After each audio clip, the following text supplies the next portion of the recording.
Di hari terkutuk, suasana siang ini cerah sekali. Terlihat semua murid sedang memanfaatkan waktu istirahat dengan sebaik-baiknya. Mungkin agar pada saat pelajaran selanjutnya dimulai, mereka tidak akan merasakan tegang. Banyak murid yang berlalu lalang di depan kelasku dengan bebasnya, namun tidak denganku. Hanya karena saat pelajaran pertama, aku mendapatkan masalah. Aku jadi harus berdiri di depan kelas sampai jam pulang sekolah nanti.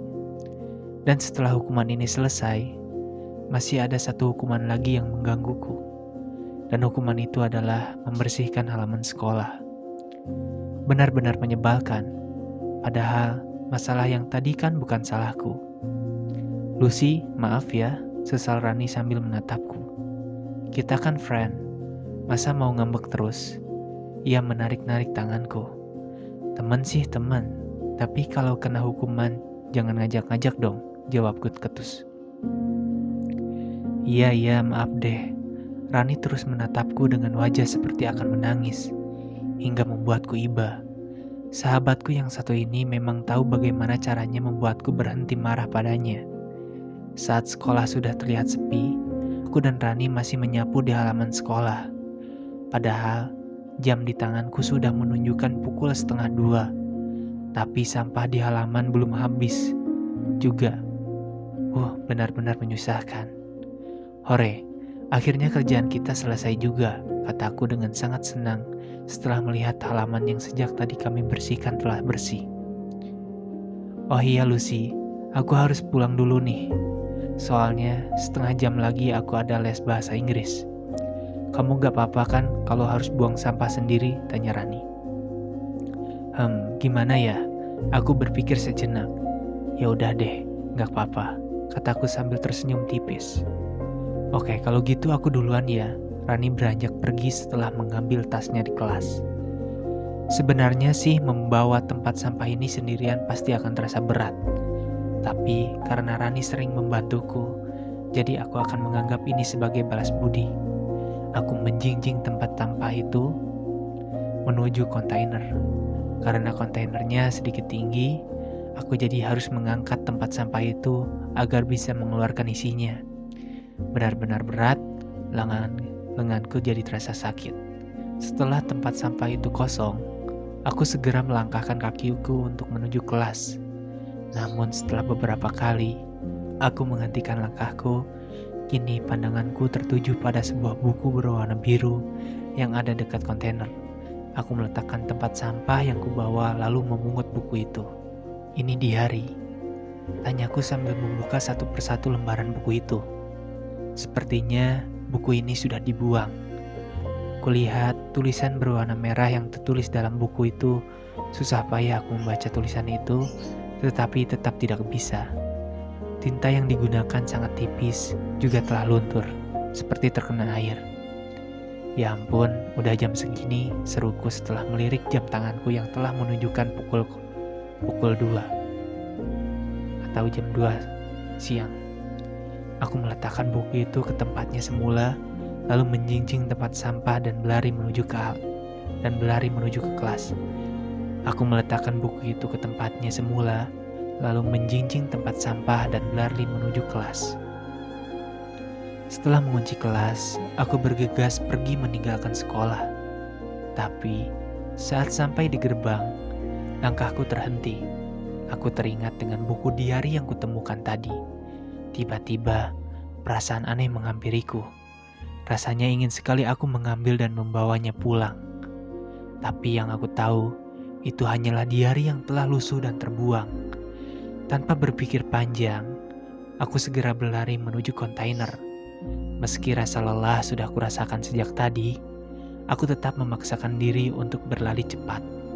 Namun, saat sampai, aku sudah tak menemukan diari itu lagi.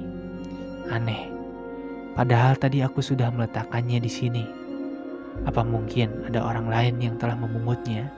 Aku bertanya-tanya. Aku berusaha mencari diari itu di sekitar tempatku meletakkannya tadi. Akhirnya, aku menemukannya. Kulihat, diari itu berada di dalam tempat sampah yang ditinggalkan kelas lain. Mungkin ada orang lain yang menemukannya. Setelah aku pergi lalu membuangnya karena menganggapnya sampah. Jika itu benar, beruntung orang itu tidak mengambilnya. Sore ini aku duduk termenung di dekat jendela. Ada banyak hal yang kupikirkan hingga membuat kepalaku terasa pusing. Salah satu hal yang aku pikirkan adalah tugas bahasa Indonesia yang aku kumpulkan besok. Tapi masalah utamanya bukan itu. Yang membuat kepalaku pusing adalah bagaimana caranya aku mengerjakan PR kalau bukunya saja tidak ada. Salahku juga sih karena tidak sengaja menghilangkannya. Oh iya, diarinya seruku setelah teringat dengan buku diari itu. Aku mengambil tasku untuk mencarinya, juga sebuah pulpen yang akan kugunakan untuk menuliskan pengalaman yang aku alami hari ini. Dear Diary, 3 hari yang lalu aku nggak sengaja menghilangkan buku bahasa Indonesiaku. Gimana ya? Padahal besok ada tugas yang harus kubawa. Mana gurunya galak lagi? Masa aku mau dihukum lagi kayak tadi? Andai aku bisa, aku akan meminta agar Pak Ahmad tidak bisa datang untuk mengajar besok. Apapun alasannya, aku ingin dia tidak bisa mengajar. Dan satu lagi permintaanku, aku ingin agar bukuku bisa ketemu secepatnya. Ya, walaupun aku tahu kalau menulis diari itu nggak akan bisa menyelesaikan masalahku, tapi setidaknya aku bisa merasa sedikit lebih tenang dari sebelumnya. Soalnya, aku bisa menceritakan masalahku walau hanya pada buku diari. Ini masih lebih baik daripada aku harus bercerita pada ibuku. Yang ada nanti aku dimarahi terus. Hari ini kelas ramai sekali. Benar-benar mirip pasar. Kulihat teman-temanku terus mondar-mandir untuk menghampiri temannya yang ada di bangku lain. Sementara aku masih berdebar-debar sambil melihat ke arah pintu karena takut kalau Pak Ahmad tiba-tiba datang dan langsung memeriksa PR-nya. Duh, gak bisa kubayangkan hukuman apa lagi yang akan menempaku hari ini. Woi, kok bengong? Rani berteriak tepat di telingaku hingga membuatku kaget. Aku menatapnya kesal. Ih, ganggu orang aja. Gerutuku kesal. Sudah pagi-pagi stres dikagetin lagi. Gimana gak tambah stres? Ya deh, aku minta maaf, katanya setelah duduk di sebelahku. Oh iya, Pak Ahmad mana? Kok dari tadi gak kelihatan? Tanyaku penasaran. Kamu gak tahu? Rani menatapku serius apa?